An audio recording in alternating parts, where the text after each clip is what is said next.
Hi everybody, it's Ear Patsy, and I'm doing a twin flame reading on myself because I had a conversation with my DM, and I wanted to see where his head was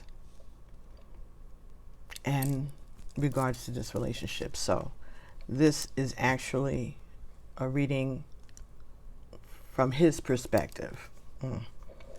In regards to our relationship. How is he feeling?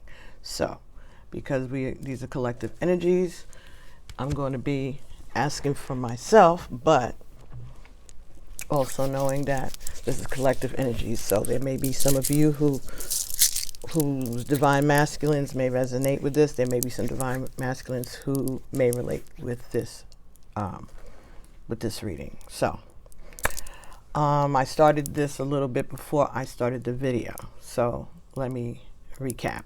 The first card, I took cards from the Divine Masculine Feminine Reunited deck. And so I asked what is he embodying? How does Spirit sees his attitude in regards to this relationship? What is his higher self in regard to this relationship?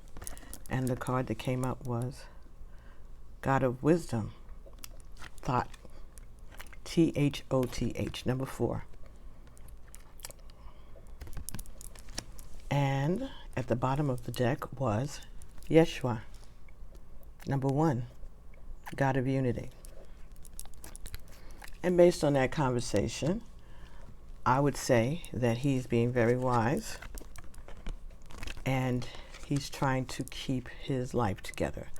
Unity, not in terms of the way I felt when I saw the unity. The first instinct I had was not in terms of he and I, but just trying to keep his family, his life, his self together. And he's being wise, right, and peaceful, trying to keep the peace. So that kind of correlates with the energy I got from him.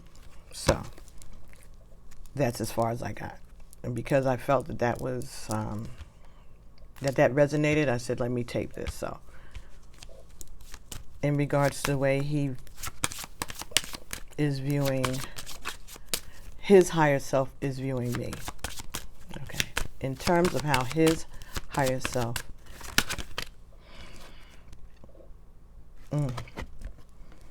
Kali, goddess of destruction. Number 5. And Sethma, goddess of rage. So he thinks that I'm angry and I'm out to destroy him or hurt him or destroy his life, which is not the case. But again, this is his perspective.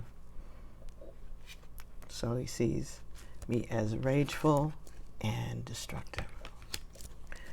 And that could resonate with the energy that he gave me. Not that he was anyway mean or anything, but just a little standoffish in terms of talking about our relationship. Because he's trying to keep me at a distance. So that would make sense if he feels that he's being wise, if his higher self is guiding him to use his wisdom to keep his life peaceful and to bring his family together. And that would make him see me as someone who would be out to destroy that because of the dynamics that's going on in his life, and that I'm angry. Well, I'm not the first person who got accused of being an angry black woman that wasn't, but again, this is from his perspective. Okay. So, let's take a look at the ancestor cards. That's what I'm being led to do.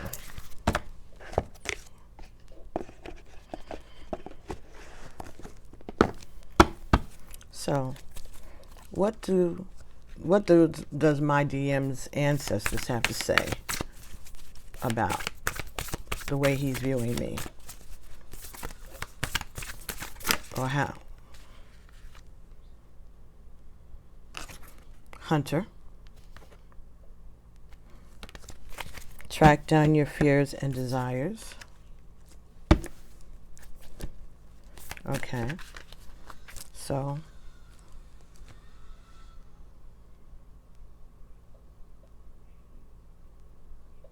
okay.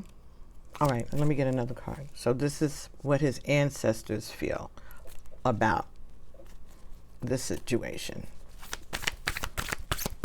So I guess they're saying that he's afraid of his desires, or he's afraid of his of my desires, or our desires. He's trying to get to the bottom of his fears, or he needs to get to the bottom of what he's afraid of. Broken arrow. Embrace the energy of peace. So he's there co-signing on him working on himself, doing the inner work, and being peaceful. So working on himself and being peaceful. Find out why he does the things he does, why he acts the way he acts. So they're co-signing on him working on himself. That's what I'm getting. All right. So in regards to me, what do they feel about this relationship? What does my DM's ancestors feel about me? Arrow. Surround yourself with protective energy.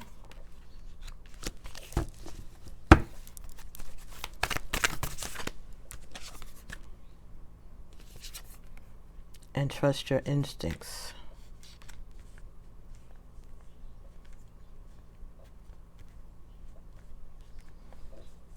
So they're encouraging him to protect himself and to trust his instincts. So his ancestors are encouraging him to stay peaceful and protect himself and to trust his instincts while he works on getting to the root of his own fears and desires. Bottom of the deck, Earth Guardian, stay rooted and grounded. So I guess he is in agreement with his intuition. He's following his intuition, and he's following his guidance from his ancestors. Well, I'm sorry if I've done something to offend his ancestors. That they're in agreement with that, and that is the guidance that they're giving him. But then again, he is their child, and they are looking out for his best interest. And if they feel that I'm not in his best interest, who am I to question that, right? There's nothing I can do about that. Okay. Is there anything else that I need to know?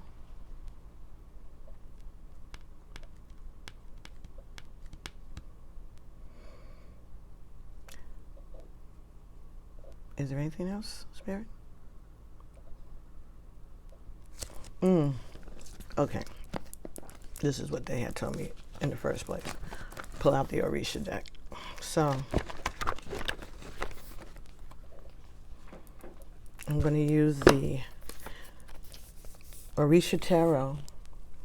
Y'all just excuse me if I'm just being, if I'm a little off right now, because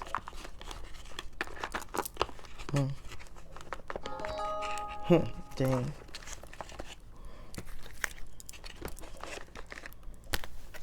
I'm feeling that I'm hurt because I don't mean him any harm, but again,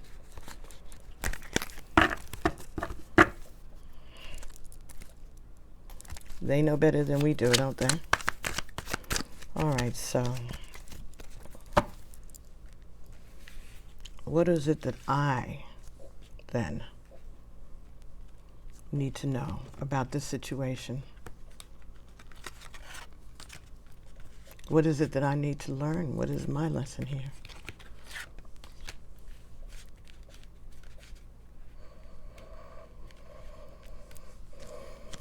What is my lesson here in this? What is the lesson for me in this?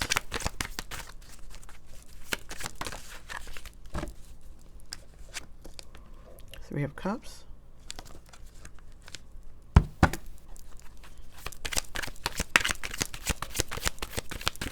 First position is Three of Cups. What is it that I desire? I want to be happy. I want to enjoy myself. Second position, Wheel of Fortune.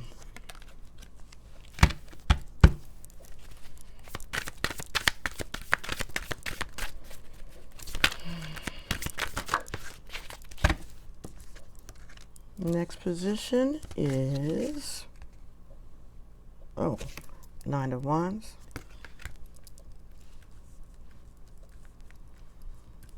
Being defensive. For Wheel of Fortune could be things are changing.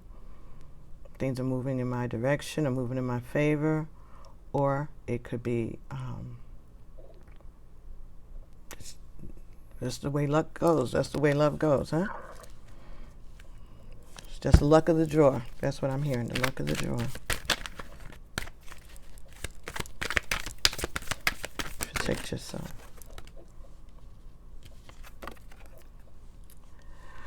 Seven of Cups. Confusion, options.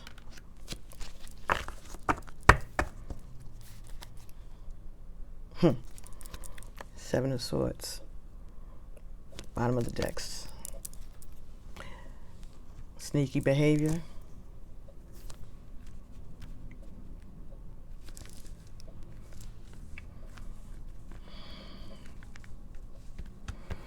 Okay, so the order of these cards are specific to the reading. Come on, I just had the book. Oh, here it is, yeah. Yeah, I'm really in my feelings right now, folks, so bear with me. Three of Cups in the first position. The first position in the reading for this particular deck is about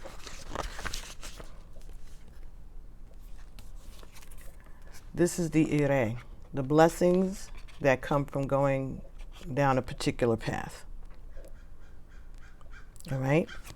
And second position is oxobo, which means negativity and speaks to what obstacles may come from going down this path. So this being the positive that could happen, and this being the negative that could happen. And the Ashe is the energy of the universe that has the energy of the universe and speaks to what grace you might have in you or that could come from others, which can help with overcoming any obstacles. And the last position is free will. Free will speaks to your role in getting this accomplished. What must you do in order to get a good result? So just based on the energies that I picked up intuitively and from the regular tarot, this is telling me to take a chance. You know, get out there, take a chance. Just be able to protect yourself and see what the universe brings you. See what the options are.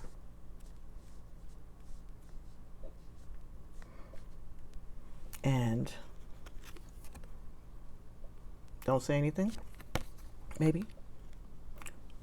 Or this could be what I don't know, right? This could be telling me what it is, what I don't know also. Now, in the Orisha, in this particular spread, they don't use that as bottom of the deck, so to speak, as a overall energy, but I'm going to use it. So this could be what's going on behind the scenes, what I don't know. This could be secrets. And if that's the case, what I don't know is that there's partying going on, and that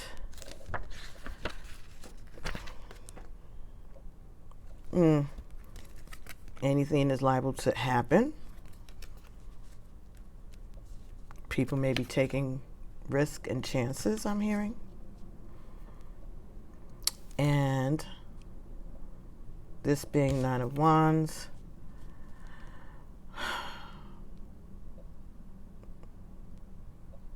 somebody's just being defensive, or they're protecting themselves, keeping their distance to protect himself. And he's out there seeing what options are out there and whether it's worth investing.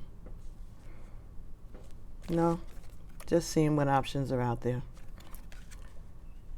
So it's either telling me to go and see what options are out there without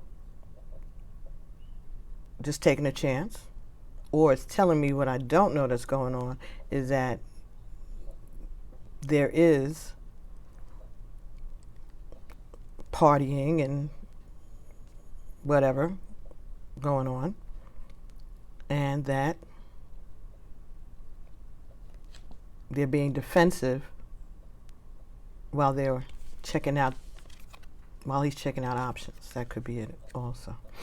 But let's go to the book, because the definitions in this deck are different from the tarot for the most part. So let's do Three of Cups. And again, this is by Andrew McGregor. Three of Cups. With this card, a celebration is announced. Something good is happening and people should get together to honor that good news. Food, drink, and laughter are important parts of bringing people close together and building a community. So this talks about people waiting to be served and showing their status and appreciation for their work. Someone serves their elders, showing humility and appreciation for their efforts. So if this is talking about me, then that could make sense, because I do take care of my ancestors and my elders. I'm respectful. And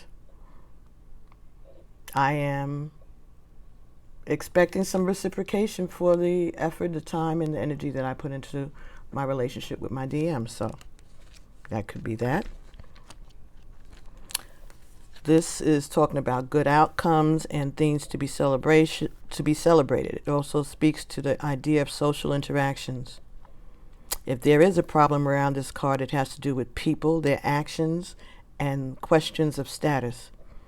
In life, it is often some kind of social hierarchy, right? It may be about popularity and class and gender and money and power or looks. In this card, we run into these issues head on. In the traditional religious settings, these hierarchies are explicit. As we walk around the world, they are more often implicit and felt than spelt out. Okay, so again, this is about the perception, right? How I'm being perceived, how others perceive me. This talks about good news from family and friends, big things being accomplished, getting an invitation to social gatherings and parties, and a need to gather people together. And the solution is to respect tradition, respect your elders, be humble, and pay attention to your status in formal settings, and invite people for a dinner party in honor of the spirit you work with. So that would be like a misa, or if we were able to have Thanksgiving, that would be exactly what I would be doing. But so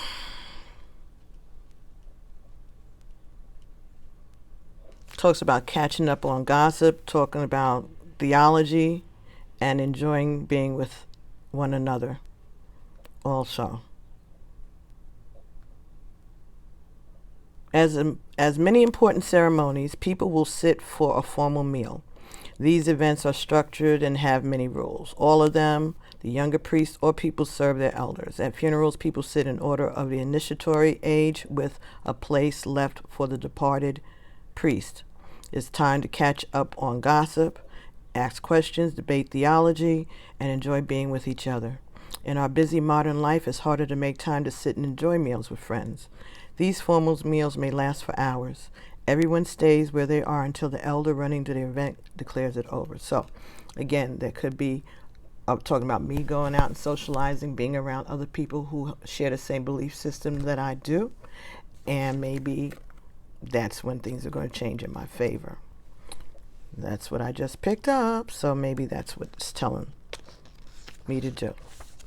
Go to a misa or to some type of religious function and be around people who believe as I believe.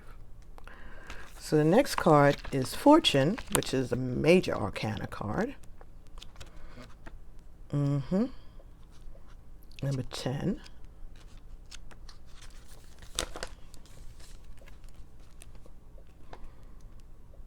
This card points at some of the mechanics and the mechanisms underpinning creation.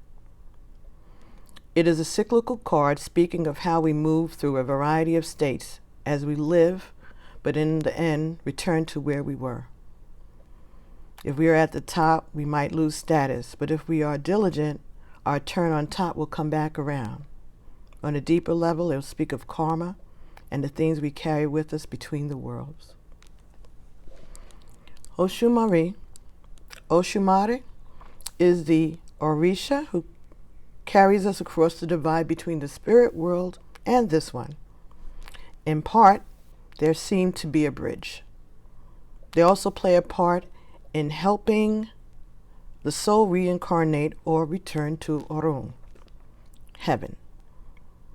One of their primary symbols is the rainbow. On a more day-to-day level, it is said that Oshumare brings a renewal of life for those they bless. When seen after a storm, rainbows are often considered a blessing. Oshumare's history in Cuba mirrors their nature of coming and going. Their secrets were largely lost in Cuba, likely due to a lack of priests of their cult who were brought there. Yet in Brazil and in other places, their secrets were preserved and carried forward. As world travel has opened up, some have brought this initiation back to Cuba. Okay. So the symbol is a rainbow. That is the promise of better things to come. The snake is the shedding of one's skin, but remaining the same. And the 3 different points in the wheel are the passing of time. When this card shows up, whatever questions you're reading for need to be explored on 2 levels. In the immediate, there are changes going on that need to be addressed. How the person navigates them will determine how much they gain or lose in the near future.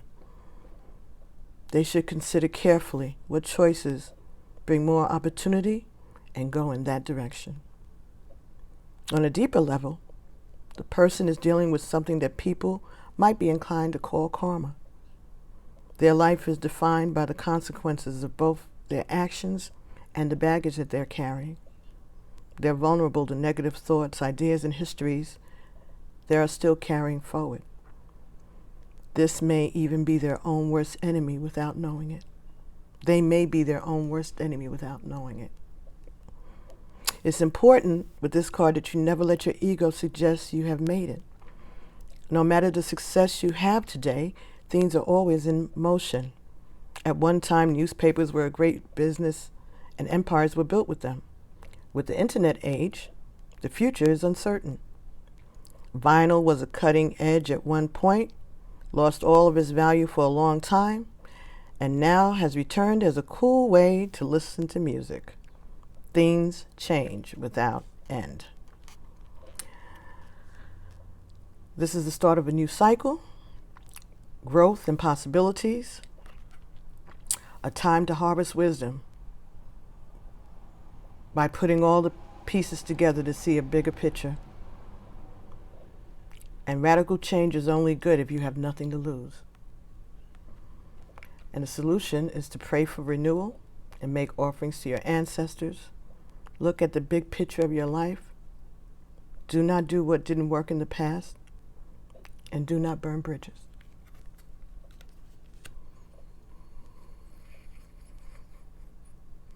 Okay.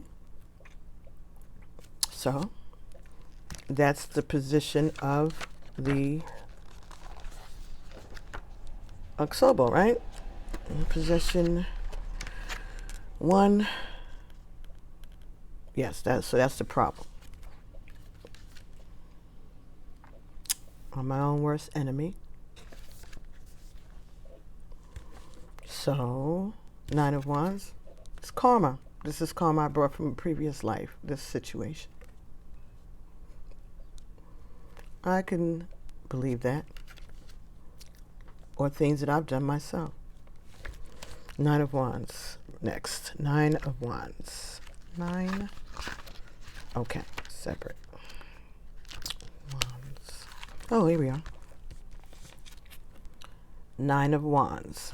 So this is in position 3, and this is what the universe is bringing to the situation. This is the blessing, right? Position number 3. Right. So the energy of the universe that speaks to what grace you may have in you or that can come from others, which can help with overcoming any obstacles. Strength and indomitable will are found in this card. It says that this person is capable of anything and is often the most capable person in the room. Yet this person may rely too much on their strength until it's gone. If this happens, they may lose everything and fall into despair.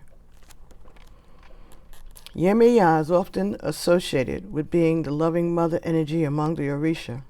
However, she has many paths or avatars that determine her nature, like many Orisha. Here we meet Yemaya, Ibu, or Koto. She swims in the depths, and when sailors get lost, she pulls them down to the bottom of the sea to their fate. It is said by some that she swims with a knife in her teeth. With this card, we find people who have a strength that others find intimidating. Their focus, determination, and power set them apart from those around them.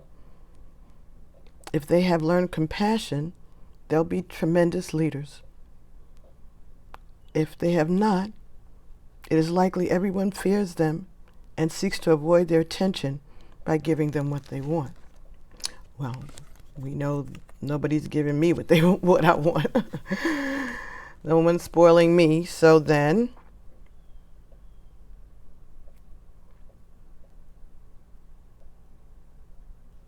yeah, because nobody has no problem avoiding giving me what I want. Yeah, very good about not giving me what I want.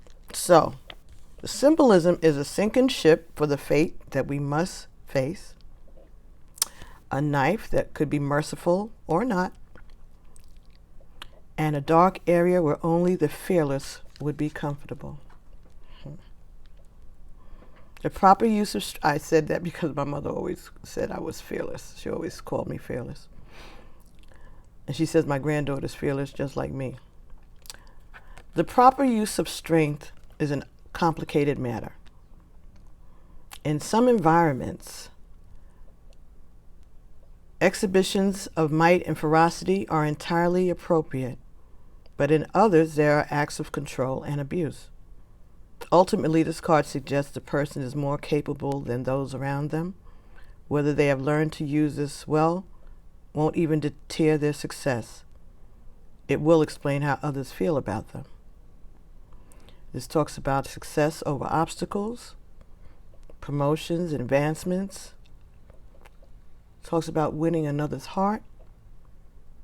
And it also talks about being surrounded by those who are not as skilled as you are. And the solution is be compassionate. Do not use force on any level. Lead by example. And make an offering at the sea. Ashe. And the last position, Seven of Cups, which is the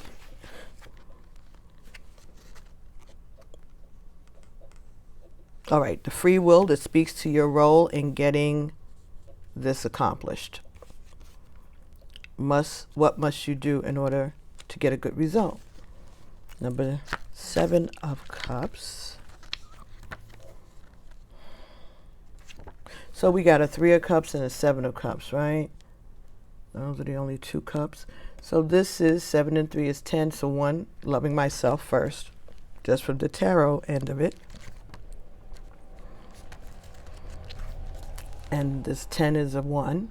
And this 9 and 1 again is 10. So 11 is manifestation, creation, and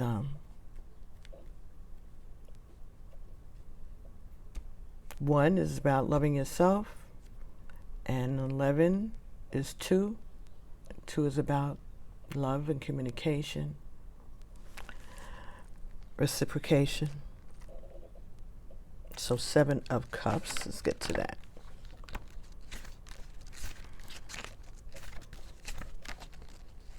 I'm so glad I used this angle instead of my usual. I hope this uploads correctly, and I hope the sound is good on it. Let me make sure this. Okay, I think when I turned up the volume, somehow or another I stopped the recording, but I can piece it together. So the last card being, again, the 7 of Cups. And 7 of Cups is, okay. In the 7 of Cups, we run into problems or perceptions and ambiguity.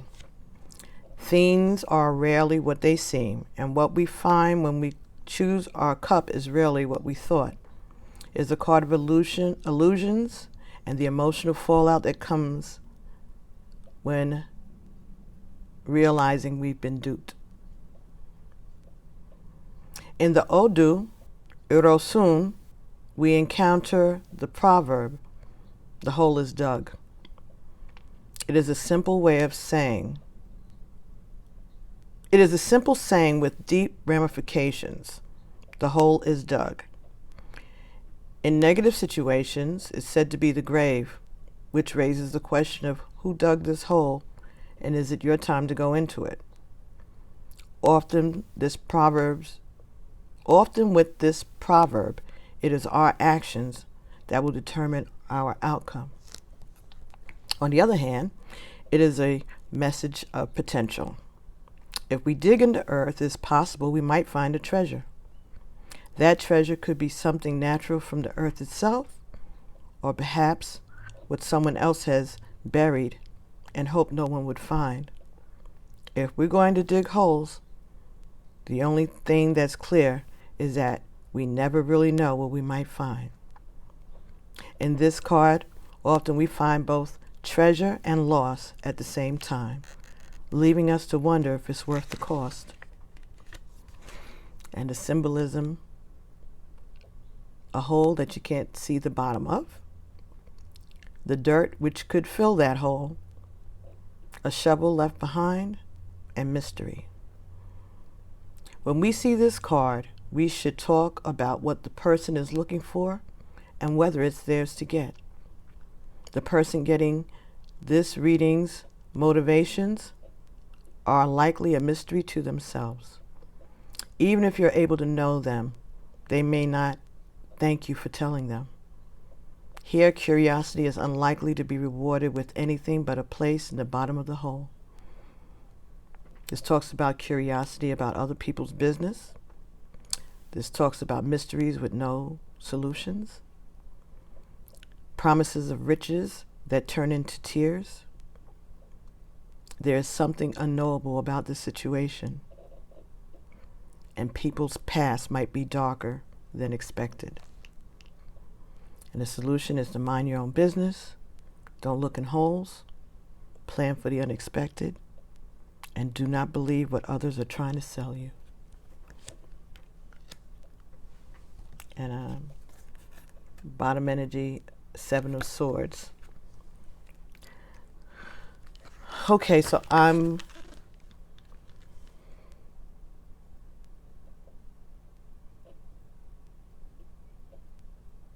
I could be being told to leave things alone, let people feel the way they want to feel, because I can't control that, right?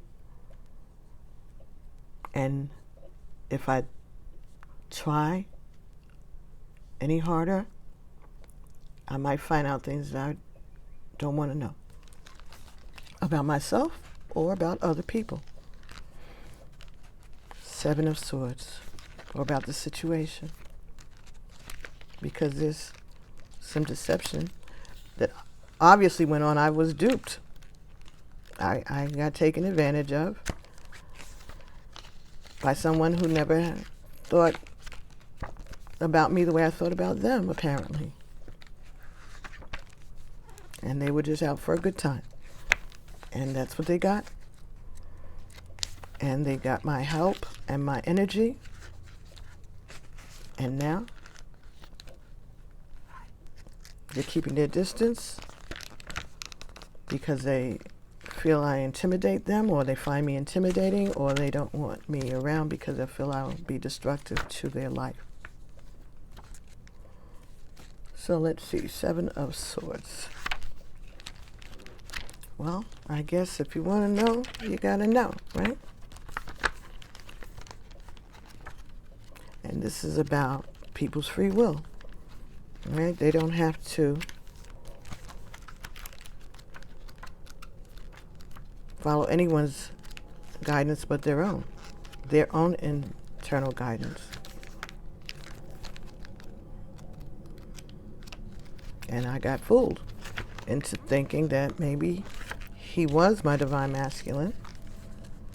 That doesn't mean that he isn't a divine masculine. It just means that he's not mine.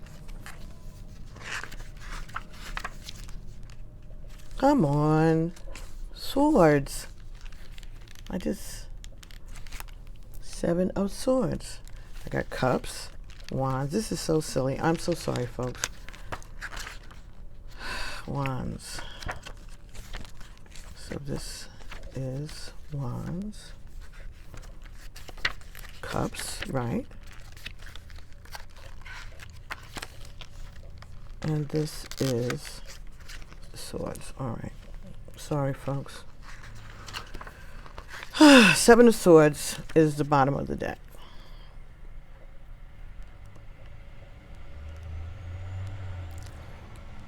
Someone has much and others will seek to take it when this card shows up.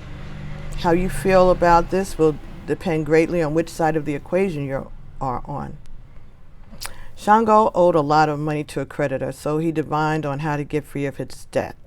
He was told to gather a few things and dig a hole in the creditor's land. In some tellings, he was told to leave anything he finds. In this version, the creditor accuses him of stealing his savings, which he had buried, yet when the police come, they find it undisturbed and give the money to Shango as payment for being defamed. In other versions, he's told to keep what he finds and tell anyone who asks that he made the money himself. Here we run into different ideas of what is just and fair. In both versions, we find some type of trickery about how Shango ends up clearing his debts.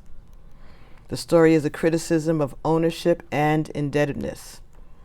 The creditor is seen as having overreached or gone too far, or spirit advises some type of redress. In life, we run into these kinds of questions all the time. Is it fair to stream content without paying? What about if a big company makes a mistake in our favor? What about taking some stationery home from the office? We all must find our moral lines and live with the consequences of them. The symbolism here is a whole for an offering, symbolizing the guidance of spirit to what we need. The other symbolism here is the money that's in the whole. And the creditor's property as the faceless victim in many ways acts of modern theft. The creditor's property as the faceless victim in many acts of modern theft. The creditor's property as the faceless victim in many acts of modern. Okay, so someone stealing property, someone trying to steal your property, okay, or whatever it is that you have, money, which is faceless as far as it's not a person, but still it's your property. Okay, so we all have to find our values in life. This person is facing decisions that will put them on one side or the other of this story. Are they making money off of others in an abusive manner? Are they getting justice for being wronged? Are they just straight up stealing something? This talks about the theft of something important. This talks about losing face in public. This is a surprise reward that clears lingering problems. And this talks about gaining wealth if you don't have it, and losing it if you do.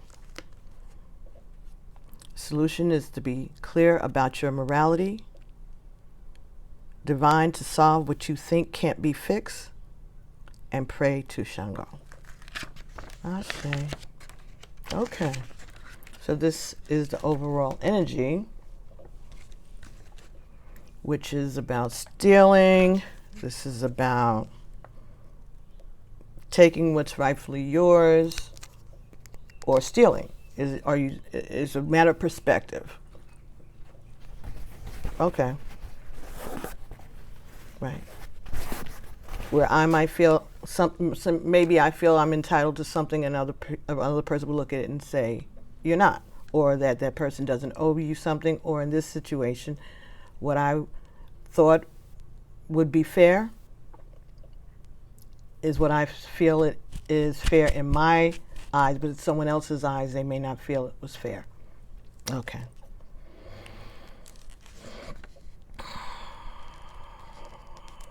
And definitely going to do the offerings that I do to my ancestors and to Yemiya and a local. Absolutely. Always. Now, the way this goes, you're supposed to add up the numbers. So we got 3 and 10 and 9 and 7. So this is 4 and 7 is 11 and 9 is 20. So we're back to 2. So now you go to number 2, the High Priestess. And this would be the card of the High Priestess. I'm not going to look for it, but the book depicts these cards exactly the way they are. So the Priestess is one of knowledge about the mysteries of creation. It is the living oracle itself behind the tools that we use. Living with one half in spirit. Okay, living with one half in the spirit world and one half in the material world. This card provides the possibility of wisdom and is the vehicle of all psychic phenomenon humans might access. Odu is a word we use to talk about the signs we divine with using the Koris and Ifa. Koris are the Kori shells. As a sign we read, each Odu is also an Orisha unto themselves, as we see in the two of discs. Finally, Odu is the energy of creation unfolding. As new things emerge in creation, they become part of Odu. This is the deeper power behind divining within the Orisha tradition. It is not just the internet. It is not just that the internet might get included in a sign as part of its meaning, but that the internet arose out of the energy of the sign which it belongs to. Let me go back here. Odu is a word we use to talk about the signs we divine using Kauris and the Ifa. Right, the Odu is the fortune, that's what they call, or the Pataki that goes along with it, the energy that goes along with this reading. All right, so this is the card while I'm reading it so I can focus on the words, right? Odu is a word we use to talk about the signs we divine with using Koris and the Ifa table, right? As a sign we read, each Odu is also an Orisha onto themselves, as we see in the two of disc. So each Odu has an energy pertaining to an Orisha, right? Finally, Odu is the energy of creation unfolding. As new things emerge in creation, they become part of Odu. This is the deep power behind divining within Orisha traditions. It is not just that the internet might get included in a sign as part of its meaning, but that the internet arose out of the energy of the sign which it belongs to. When we cast divination for someone, we are calling Odu, which changes the course of that person's life. It is an act of magic just doing the reading. The interpretation and advice that follow are there to help the person consciously align with what is going on. So when we cast coconut shells and a certain sign falls, we ask, did this come to clear the way? If the answer is yes, we move on because of the arrival of the energy through divination. Okay.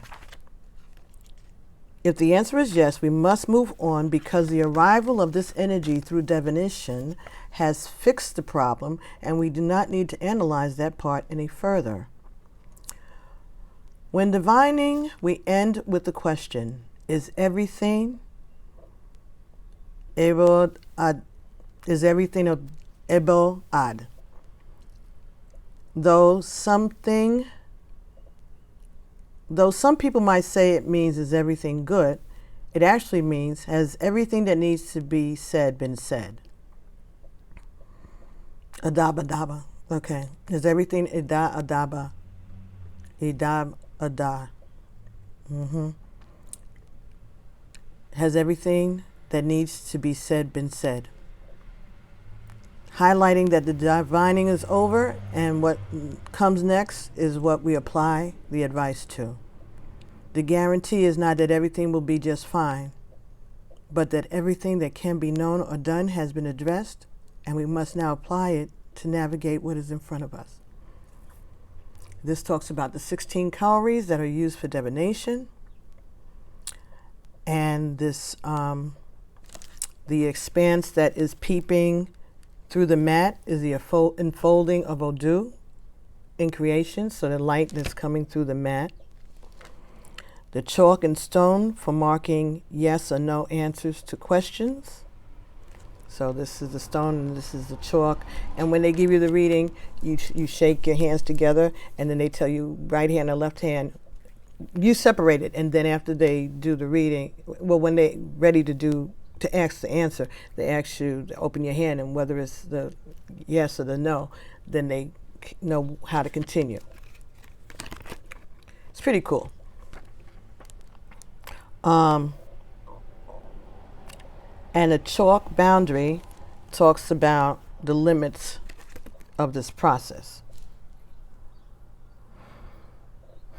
Life is ever evolving. If we listen, we learn to speak its language and understand what's being said to us. This type of wisdom takes patience and years to develop. It is not intuition or feel, but a deep blending of knowledge, intuition, and inspiration, and our own wisdom that allows us to overcome the problems of life and to accept what is beyond change. This talks about a deep wisdom from the universe. This talks about applied knowledge that brings the best outcomes. It talks about circumstances are evolving as a combination of your actions and forces in the world. This also says that control is an illusion, but effort and attention will win every time. And the solution here is to meditate on the nature of the universe. Contemplate everything as spirit unfolding. So look at everything as spirit unfolding. Be practical and deal with things on a level which they exist on. Only God is perfect. And study. So,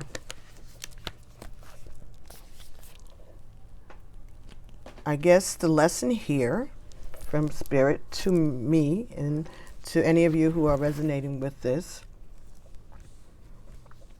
is that it ain't easy being the high priestess, right? It's not easy developing your psychic abilities. Sometimes other people who have their own psychic abilities, because we all do, they see this in you. And sometimes they find it intimidating. That's not ego, because I really don't understand it, and I understand it right now, but over my life, I just didn't understand it. And but I also said I must have been wow, they don't even want me to say this right now, and I say this all the time. Oh, I must have been that queen that said, "Let them eat cake." And it's not Joan of Arc. That's a saint. Wow, that's so crazy. And me and my DM actually went to the museum and saw the exhibit of her death mask, her and her husband. Marie Antoinette, thank you. Sheesh. Okay. So I used to joke about that. I must have been Marie Antoinette in my past life. Maybe I was. And maybe this is the payback this life. Or something like that. Something similar. But it's just so strange. I always said, I must have been Marie Antoinette in my last life. I've always said that even since I was a little kid. And maybe that is the truth. It's possible. Anything's possible. But, so the lesson is to do my work, stay in my lane, let it be, don't burn any bridges, but don't go where I'm not wanted. So,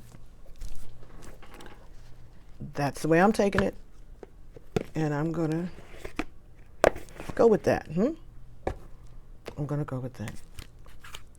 So,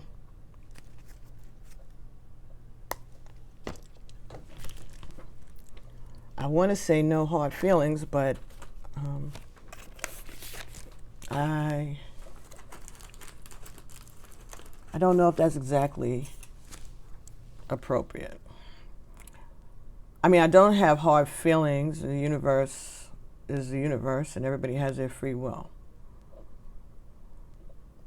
But I do feel taken advantage of. I do. Just basic decency of human beings to one another. But, you know, again, this may be part of my karma. All right, so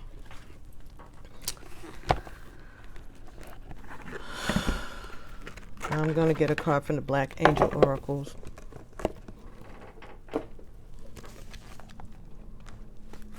And see if we can get something positive here. The Builder jumped out. Oh, okay. The Builder. No, he thinks I'm destructive. Let's see what this means. The Builder. And this is the Black Angel Oracle book, which was given to me by one of my subscribers. Thank you so much, Ocean Lover. So let's see. You have an instinct for building inner strength. This talks about being in alignment of body, mind, and spirit. You, Builder, strengthen us by helping us to see. You are strong and reliable. You are committed, dedicated, and devoted to what you do. On this waking path, your spirit feels aligned with how you live. You are well with your innate instincts for seeing cracks in the wall and fixing them. You help others see their weaknesses as strengths and vice versa. You help others see their weaknesses as strengths and vice versa. No one can hide from you. As a builder, you're aware of the internal battles going on inside of us in relationship to how we appear to others. You can be seen holding things together for everyone around you. You are someone who calls it and names the shadows. Even though you work at softening the truth you have to share, your keen sensing often has an intense laser-like quality. Your impact on others is electrifying and can be deadly if someone is not ready for the information you provide about their life. Some people gravitate towards you when they need strengthening, and you may find yourself under a lot of weight holding folks and their problems. You can feel stressed by people placing their lives in your hands. You may feel backlash from people who you may feel backlash from people who feel you can see their weaknesses and judge them. They may come down hard on you. Their vulnerability around you can make them defensive and move to a place of withdrawal. The weaknesses you see in others are really your insights into your own weaknesses. However, the view of yourself as weak is frightening to you. When you feel weak, your sense of survival is threatened. When threatened, you may spend more time assessing others' faults or limitations without exploring your own. In our society, weakness is to be avoided. One is in danger if weak. Perhaps weakness is a soft place, ready to mold you into something new. Perhaps it's not weakness at all, but rather the body, mind, and spirit adjusting to what is about to unfold in your life. The shifting can make you feel unsupported.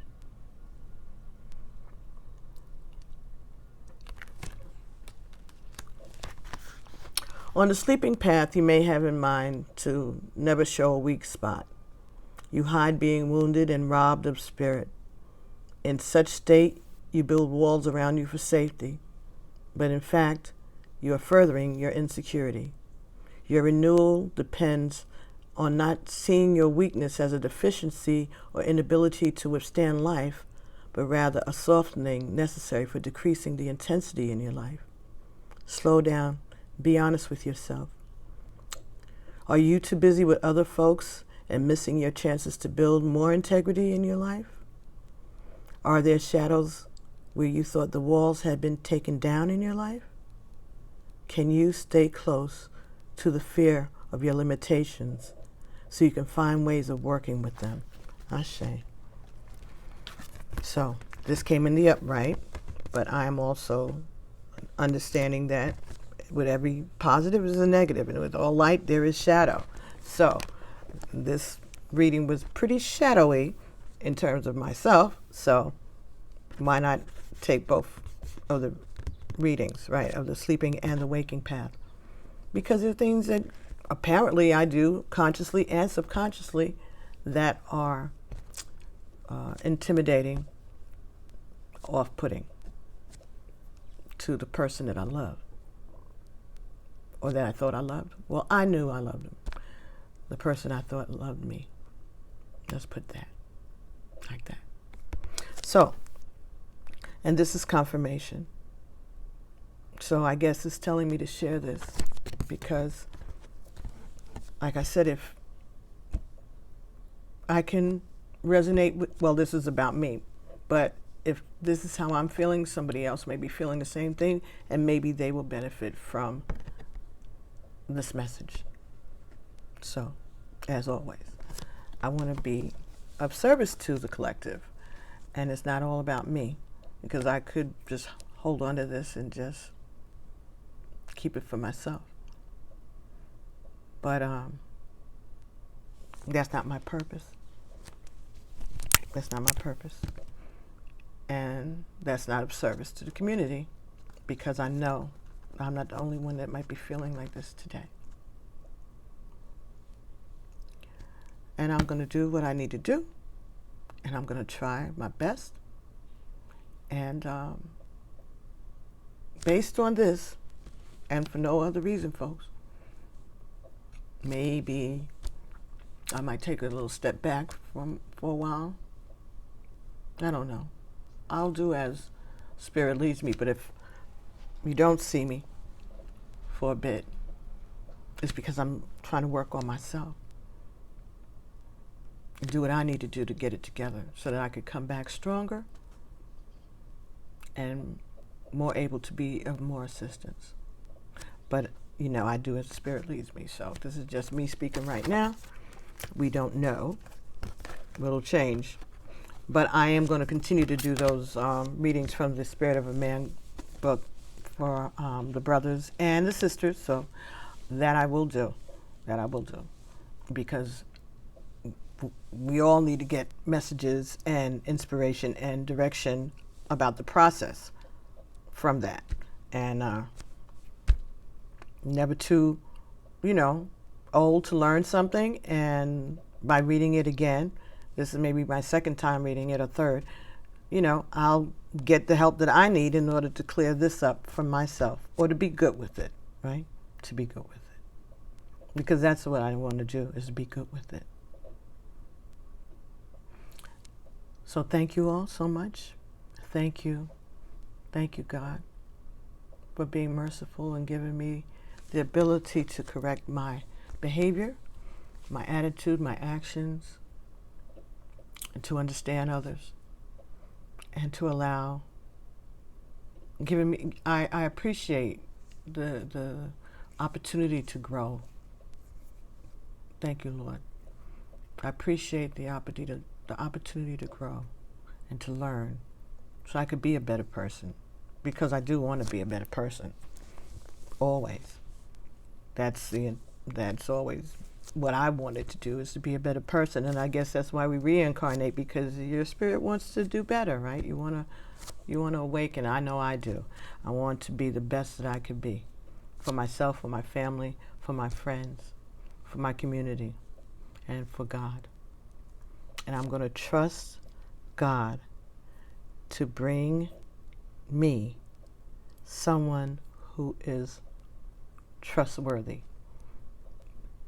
because my trust is in the Creator, who will bring someone to me that, whether I trust the man, I know I can trust in my Creator. And that's all I want. Thank you. And that's all I've ever wanted. So, I'll be talking to everybody real soon, hopefully. If not, thank you so much for this experience. And be well. Namaste. Peace.